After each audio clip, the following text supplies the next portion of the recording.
চাওক যেটো নেকি শেডিউলিংৰ ইস্যু এটো বহুত বছৰ হ'ল অসমত এই ইস্যুটো চলি আছে আৰু খেউটিয়াভাৱে বৰ্তমানৰ চৰকাৰখনে এটা মিনিষ্ট্ৰিয়েল কমিটি ফৰ্ম কৰি এই এছেম্বলিতে তেখেতসকলৰ ৰিপৰ্টটো দাখিল কৰা কথা আৰু এই মেটাৰটো যেহেতু বহুত সেনজিটিভ মেটাৰ আৰু ইমোশনেল মেটাৰ হয় তো আমি সকলোৱে চাই আছো যে অসমত বসবাস কৰা ভাৰতীয় নাগৰিকসকল সংবিধানিক অধিকাৰ সবে পাব লাগে আৰু সংবিধানিক অধিকাৰ বুলি কোৱাৰ লগে লগে নিজৰ কালচাৰ নিজৰ আইডেন্টিটি সোশিও ইকোনমিক যেটো ইস্যুস আছে এটো গোটেই বিষয়বিলাক লৈ পেলাই এই অধিকাৰবিলাক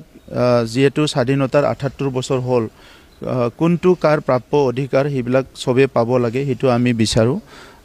মই ব্যক্তিগতভাৱে বিচাৰো এতিয়া যেটো শেডিউলিংৰ ইস্যু হয় এই ইস্যুটো বহুতবাৰ ৰিপৰ্ট পঠাও হ'ল আকৌ ৰিটাৰ্ণ কৰা হ'ল কেতিয়াবা আৰজিআইত যাই পেলাই প্ৰবলেম হৈছে কেতিয়াবা এনসিএসটি কমিশনৰ ৰিপৰ্টত কবা কিবা প্ৰবলেম হৈছে কিন্তু এই ইস্যুটো প্ৰায় ডিকেডছ আফটাৰ ডিকেডছ এটো চলি আছে ইয়াৰ সলিউশনটো কেন্দ্ৰ চৰকাৰ আৰু ৰাজ্য চৰকাৰে যি সকলে এজিটেশন কৰি আছে সংগ্ৰাম কৰি আছে তেখেতসকলৰ লগত বহি পেলাই সলভ কৰিব লাগিব আৰু ৬ জনগোষ্ঠীৰ ভিতৰত কোনোবা অলৰেডি বিভিন্ন ৰাজ্যত এসটি হয় কোনোবা নহয় আদিবাসী সকলৰ কিছুমান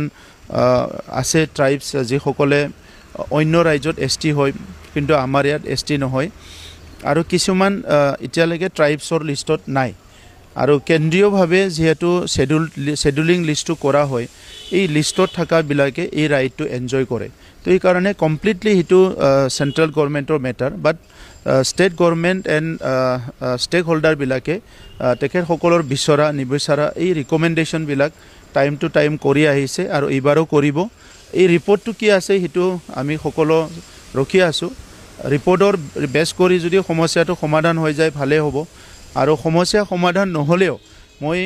অনুৰোধ কৰিম আমাৰ স্টেট গভৰ্নমেন্টৰ তৰফৰ পৰা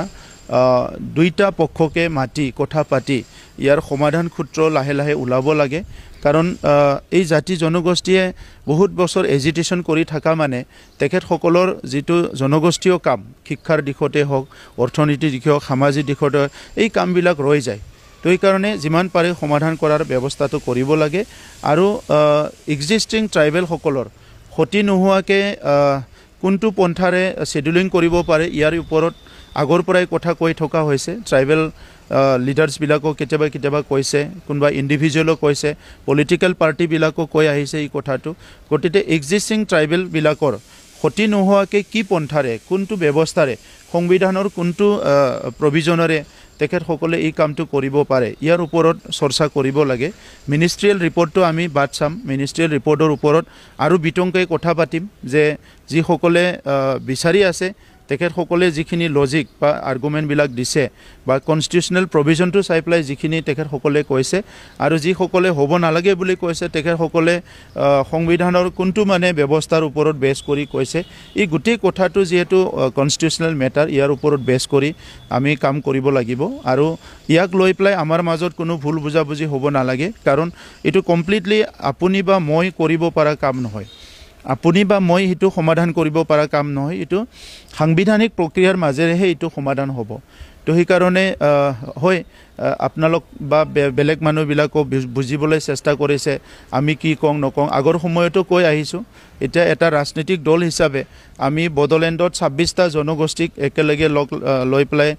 কাম কৰি আছিলো আৰু অনাগত দিনতো কাম কৰি যাম এই 26টা জনগোষ্ঠী সকলোৰে নিজৰ নিজৰ ভাষা সংস্কৃতি নিজৰ